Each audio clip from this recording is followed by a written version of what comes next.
এক হৃদয় চুই যোৱা দৃশ্য সহপাঠীৰ বাবে হাতত দানপাত্ৰলৈ ওলাই আহিছে এদল ছাত্ৰ-ছাত্ৰী।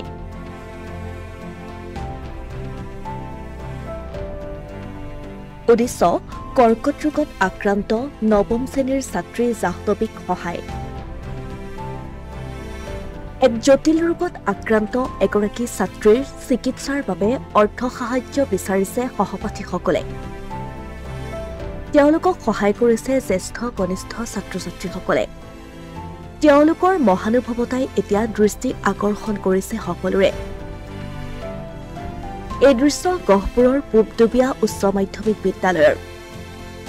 বিদ্যালয়খনৰ নৱম শ্ৰেণীৰ ছাত্ৰী জাহ্নৱী চাংমাই এক জটিল ৰোগত আক্ৰান্ত হৈ গুৱাহাটীত চিকিৎসাধীন হৈ আছে। বিদ্যালয়খনৰ একাংশ ছাত্ৰ-ছাত্ৰীয়ে অভিভাৱকৰ পৰা অৰ্থ আনি চিকিৎসাৰ বাবে দান কৰিছে জাহ্নৱীৰ বাবে। সমান্তৰালকৈ শিক্ষক-শিক্ষয়িত্ৰীসকলেও নিজৰ সাধ্য অনুসাৰে অৰ্থ সাহায্য আগবঢ়াইছে। জাহ্নৱী চাংমাই আমাৰ বিদ্যালয়ৰ নৱম শ্ৰেণীৰ ছাত্ৰী। তেওঁ বৰ্তমান গুৱাহাটী বি বৰুৱা হস্পিটেলত কেঞ্চাৰ হস্পিটেলত চিকিৎসাধীন হৈ আছে। আজি এমাহ হৈছে। আমি জনামতে তেওঁ আৰু 5 মাহমান তাতে থাকিব লাগিব। তেওঁলোকৰ ঘৰৰ অৱস্থাও বৰ বিশেষ ভাল নহয়। দেউতাকে কাম বন কৰি পৰিয়ালটো পোহপাল দি থাকে। গতিকে আমি আমাৰ ছাত্ৰ-ছাত্ৰীসকল আৰু আমি শিক্ষকসকলে আমি তেওঁক কিছু হ'লেও আমি অলপকৈ দিলে যে এখন এটুপ দুটুপকৈ পানী গোট খাই এখন সাগৰ হ'ব পাৰে। আমিও তেনেকৈ আমাৰ ছাত্ৰ-ছাত্ৰী আৰু আমাৰ শিক্ষকসকলে আমি যি পাৰোঁ সেইখিনি আমি সাহায্য আমি তেওঁলৈ আগবঢ়াইছোঁ। আৰু আমাৰ ইয়াত থকা অভিভাৱকসকলেও ইয়াত বহুখিনি সাহায্য আগবঢ়াইছে। আৰু আমি আৰু যাতে কোনোবা ইচ্ছুক লোকে এই ছাত্ৰীগৰাকী সাহায্য আগবঢ়াই তেওঁ জীৱনলৈ এটা মহান উপকাৰ কৰে।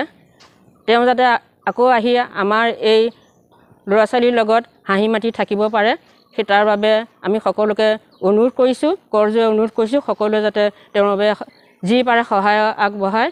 আৰু পৰমপিতা পৰমেশ্বৰক প্ৰাৰ্থনা জনাইছোঁ যে আমি যিমান পইচা দিলেও ভগৱানে সহায় নকৰিলেও নহ'ব, ভগৱানেও যাতে তেওঁ আৰোগ্য হোৱাত সহায় কৰক।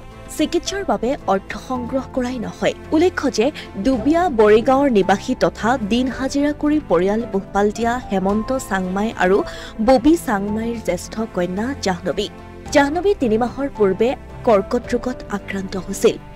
জাহ্নৱীৰ ব্যয়বহুল চিকিৎসাৰ খৰচ বহন কৰিবলৈ পৰিয়ালটো অপাৰগ। এনেদৰে জাহ্নৱীক সহায় কৰিবলৈ ওলাই আহিছে ছাত্ৰ-ছাত্ৰী, শিক্ষক-শিক্ষয়িত্ৰীৰ লগতে অঞ্চলটোৰ ৰাইজ। যদি কোনো সদাশয় ব্যক্তি বা অনুষ্ঠান প্ৰতিষ্ঠানে জাহ্নৱীক উন্নত চিকিৎসাৰ বাবে চিকিৎসা সাহায্য আগবঢ়াব বিচাৰে তেনেহ'লে ছাত্ৰীগৰাকীৰ মাতৃ ববী চাংমাইৰ ইণ্ডিয়ান বেংক দুবিয়া শাখাত থকা একাউণ্ট নম্বৰত ধন জমা দিব পাৰিব। যোগাযোগ কৰিব পাৰে 8134023207 নম্বৰত।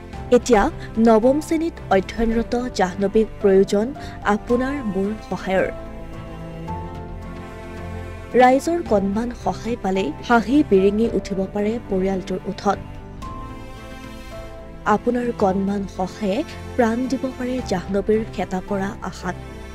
আমাৰ বিদ্যালয়ৰ নৱম শ্ৰেণীৰ ছাত্ৰী জাহ্নৱী চাংমাই যি দুৰাৰোগ্য ৰোগত আক্ৰান্ত হৈ বি বৰুৱা হস্পিটেলত চিকিৎসাধীন হৈ আছে, তেওঁৰ চিকিৎসাৰ বাবে আমি আমাৰ মা দেউতাৰ পৰা আৰ্থিক সাহায্য খুজি তেওঁৰ বাবে আগবঢ়াইছোঁ। আৰু আপোনালোকেও কোনে পাৰে তেওঁক এই সাহায্য আগবঢ়াওক আৰু তেওঁ পুনৰ আমাৰ মাজলৈ ঘূৰি আহি আমাৰ লগত একেলগে খেলি হাঁহি মাতি থাকক, তাৰ আশাৰে ভগৱানৰ ওচৰত প্ৰাৰ্থনা জনাইছোঁ তেওঁ আৰোগ্য হওক। অসমীয়া প্ৰতিদিন ডিজিটেল সংবাদ গহপুৰ।